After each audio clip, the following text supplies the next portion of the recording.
So these 6 people I've put down as the most courageous people that I have ever met. I've got my wife in the top left-hand corner. She had cancer when a few years ago, and she's still fighting it, and she's just taking every day. So she is just loving life and having a great time, and she's going to be fine.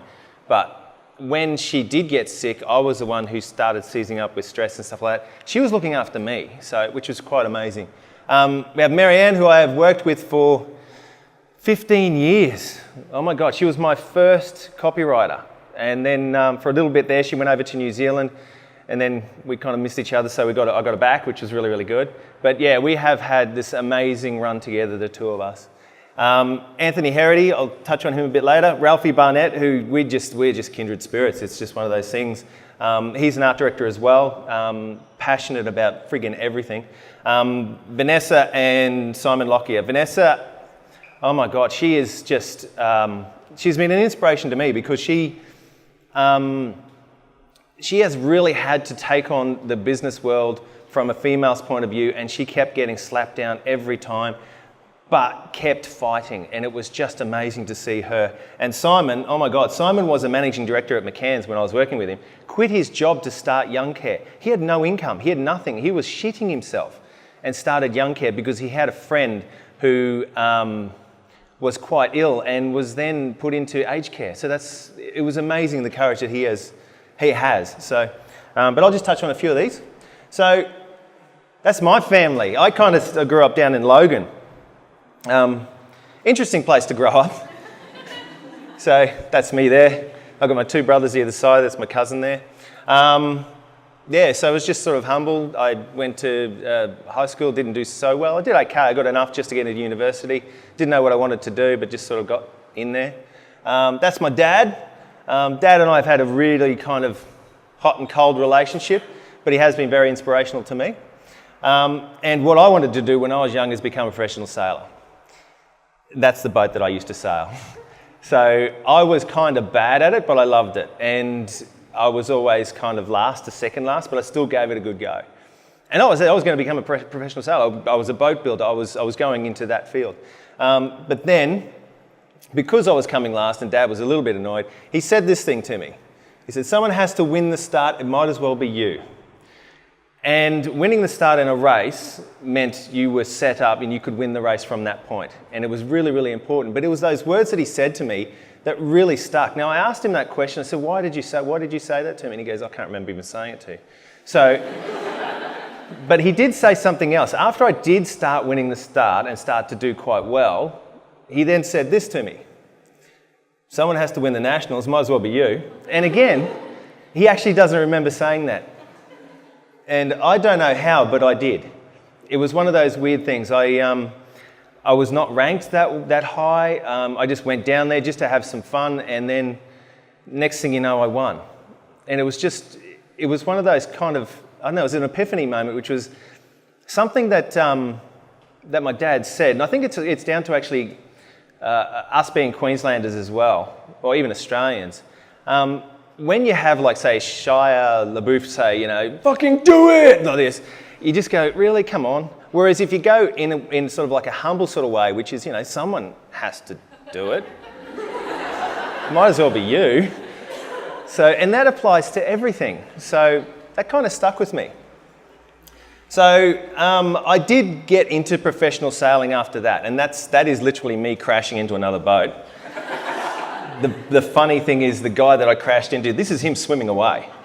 So, and my best mate is actually on that boat. So that was an Olympic selection regatta, and we did quite well. I was in a protest against myself, which is kind of interesting. But anyway, sailing kind of stopped when my wife fell pregnant because there's no money in it.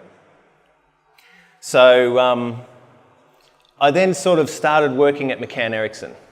I was in the studio, still sailing. I was doing everything the studio does. I was doing a lot of graphic design, a lot of animation, doing a lot of websites, stuff like that. And then I went to Anthony because I was helping out the sailing club to do something for their website. And I said, oh, can I borrow a camera? Just the agency camera. And then he said this to me. When asking for something, always be prepared for a no. I'm going, it's just a fucking camera. But he's going, well, yeah, I know that, but the point is, always come prepared for a meeting with anybody expecting a no. And if you come in expecting a no, then you can kind of work around the no. Okay, so is it no? Well, yeah, but just next time. Okay, fine. The other thing that he said, which stuck with me, is, and this one's something that everybody said, but he was the first ever to say it to me, if it was easy, everybody would do it. It was just a comment that he said when I was trying to get, because I was trying to get out of the studio. You look at the creative department, you go, oh my God, these guys are amazing. In the creative department, we had, in McCann Erickson, it was Nancy Hartley and James Birchall and Andrew Geppert, all these guys who were absolute legends, and you go, I want to be one of them. And so I tried to get in there, and he would say no. He'd say, no, just get back into the studio. We're making too much money out of you. So, which was kind of interesting.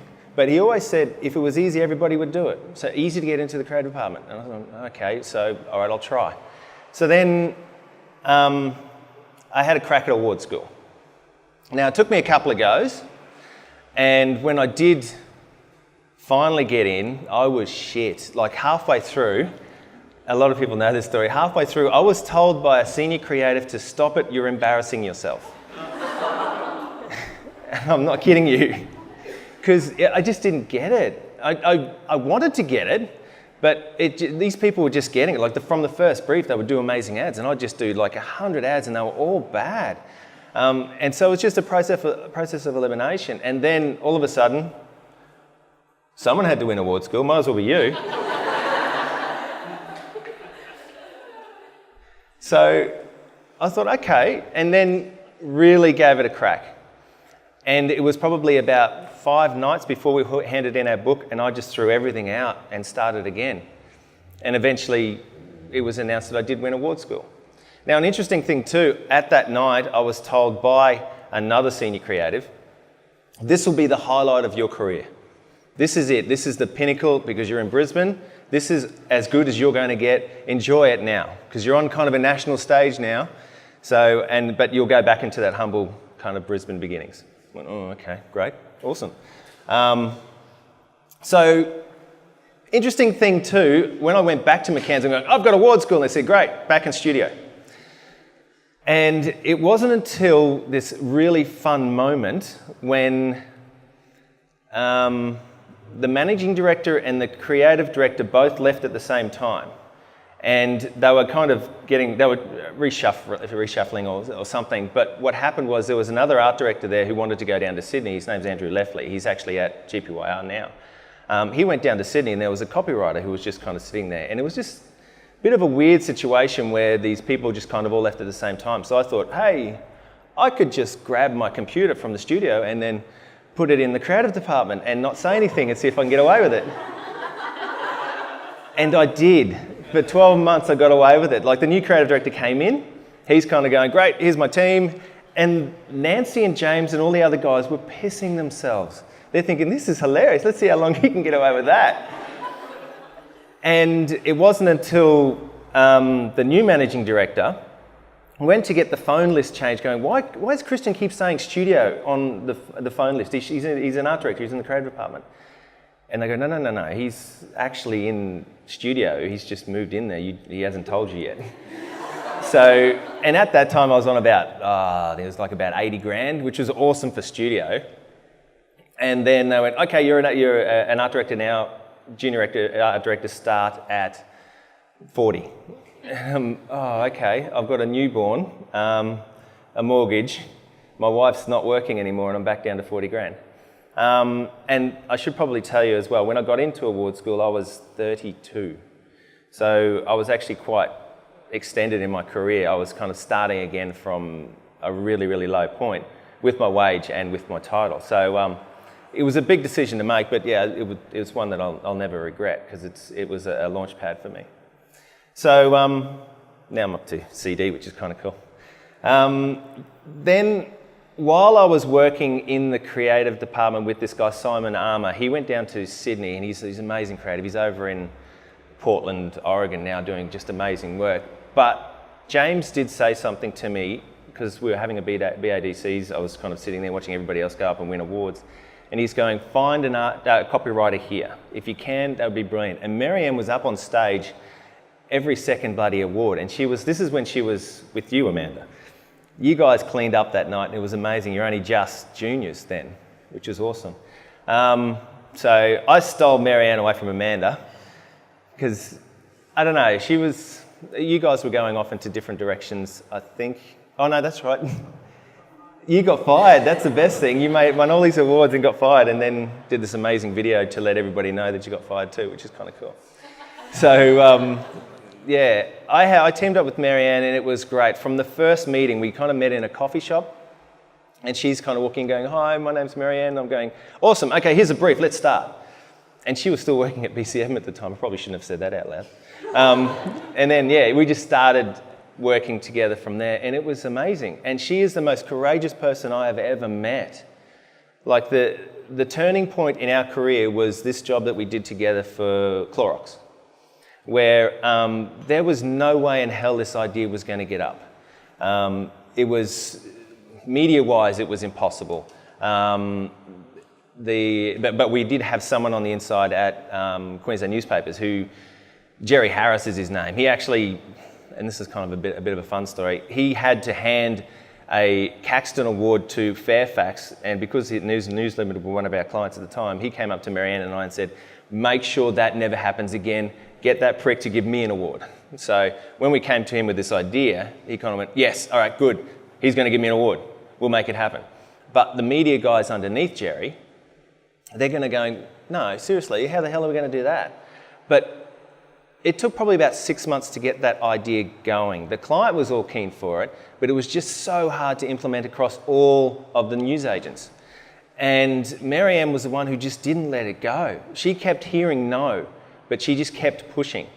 And it was her that really got this up. And this piece literally got, well, more Marianne than me because I was kind of old, but we were the top 20 ranked junior team in the world from this piece, which was awesome. And it did kind of launch our career. Now I'm going to show one other piece and then I'm going to get back into talking about shit. We used to have this account Virgin Blue, and this is before it became Virgin Australia. Virgin Blue was an account that was always, this is one of those courageous points, it was always, okay, you've got about 3 hours to do an idea because it has to be back to the client by the afternoon and then it has to be sent out to production immediately. Like, that was so fast turnaround sort of concepts that we had no time to come up with any ideas. The briefs were so stupidly tight as well. They were like, it has to have pure red background. The logo has to be the size in the bottom right-hand corner. This is a billboard we were doing, by the way. We're doing flights to Tasmania. There's no picture because we don't have time to get a picture. We just have to have a big Launceston, big Hobart, and price point next to it. And they were so restricted on the size and the font and everything. And so we put this forward.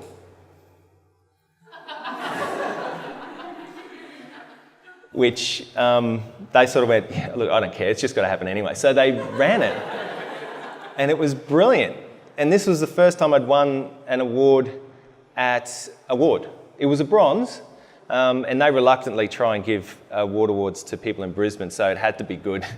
But yeah, that was the thing that it was a real turning point for me, which was just, even on the shittest briefs, try and come up with something. I was always told during award school, you probably get maybe 1 or 2 briefs a year that you could probably do something amazing with. And I just totally disagreed with that. You can do amazing things with every brief. So, from this point, I got to be part of Sapien Nitro. This was my boss over in Miami. He was like a legend, apparently. And this opportunity happened, and I don't know how to call it courage, but it was more like just kind of, you're a dickhead. But what happened was, there was one morning when an email got sent to me by accident from Sapien Nitro Global saying, okay, whoever's going to Cannes, these are the job numbers that you need to put your dinners onto, or something like that. And it was from Gaston. So this was like at about 8 o'clock in the morning. I always got into work early. Marianne always got in late because she just loves the bed. And so I saw that email and went, oh, fuck this. So I replied to Gaston immediately saying, seriously, why are you sending all of these people who are account service people over to Cannes when the creatives aren't being put over there to be inspired at all? It's a festival of creativity. What the hell are you thinking? I should not have said that to my global boss. But he replied immediately with, you're right. Here's flights, accommodation, and delegates tickets. So oh, okay, great. Marianne walked in. I said, oh, just sit down. We go off to Cannes next week. And it was awesome. It was like straight away she just jumped into a happy dance. But it was one of those things. It was just like, I don't know. It's something that I've seen quite a few Queenslanders do, where you just kind of go, oh, fuck it, why not? Give it a crack. What's the worst that could happen? You could get a no. So, and that worked out. A really cool thing about being over in Cannes as well, and I'm going to drop some names here, so I apologise. Got to meet some really, really cool people. One was Jimmy Carr. Awesome guy. These guys, like, it's weird. You think, oh, they're celebrities. They just won't speak to anybody. But they want to know your story as well. The other person that I've met was Spike Jonze, amazing director. And I didn't want to put photos of me up with him because that's kind of dickish. But Spike Jonze, all he wanted to do is want to know everybody else's story. He was kind of like the anti-American. He was more, I don't know, for me, Australian than American, because he just wanted to know your story and wanted to know how you got here and about your family and all that sort of stuff. And I'm going, no, dude, seriously, tell me about working with Christopher Walken, and tell me about sort of all that really, really cool stuff. And so, and he was quite amazing. So, but it was also interesting, and I think this is something that's unique to us as well. And it's not something that's courageous, I just think it's just us. We are able to go up and talk to whoever we want, because I don't know if it's the industry or if it's just the environment we live in, we're just friendly. It's fine. I was over in Italy because my family's over in, my wife's family's Italian. We went to the Giro and I just walked up and started speaking to some of the cyclists. And my wife's cousins were freaking out, going, no, you can't speak to those people. You go, why not? They're kind of cool. And they were great. They were having a great chat. And my son was getting photos with them and checking out their bikes and stuff like that. And it's just something it's weird, in the rest of the world they just don't do, whereas over here I think we have the permission to, because we're naive. It's fine, let's have a crack. So the other thing that happened, which was super cool, and this is purely for Jacinta and the guys from CreativeMornings, I saw this guy walking towards me. I'm going, hey, that guy looks like Malcolm Gladwell. And he's an inspiration to this guy that I used to work with, Darren McCall. He was a strategist. Every single friggin' meeting, Darren would go, well, this is what Malcolm used to say, and this is what Malcolm wrote in his book, and this is what Malcolm did in his TED talk, I should say. So then I did this. Oh, it's not working. Anyway, I got him to say, I love you too, Darren McCall. He thought it was great, and that just opened up another whole conversation with him, and he's, again, the same sort of guy. He's kind of like us. He wanted to know our story. He wanted to know, oh, what do you do? Why do you do it? All that, and I suppose that's him, and that's him. He just writes about that shit anyway. So, he wanted to know everything. So that was kind of cool. And this is this is the last person that I wanted to bring up. Now, her name's Gay Chin Chin. I Googled her, and this is what came up. So she is, I don't know how she does it, but she seems to avoid every friggin' photo. Even the agency photo, she just avoided it. So it's really funny. I've tried to do little sneaky ones just with my mobile, and she's always just looking down all the way. So, what Gay said to me, this is when I used to start working with her at McCann's, and I've worked with her throughout my whole career, but she said this to me once: don't always listen to what people say, but figure out why they are saying it. And it's really bizarre, particularly in our industry, when you try and look at people who really, and we always bitch about them as well, they can't say yes, but they can say no. But try and figure out why they're saying no. Try and see what their problem is, and if they're, what's the thing that's keeping them up at night. And then if you can figure that out, it's amazing. They can all of a sudden say yes. So now this is where I'm going to say the C-bomb. This kind of happened at the end of last year, right on New Year's. And this was a perfect example about this. This was sent to Sarah Silverman. Just cunt.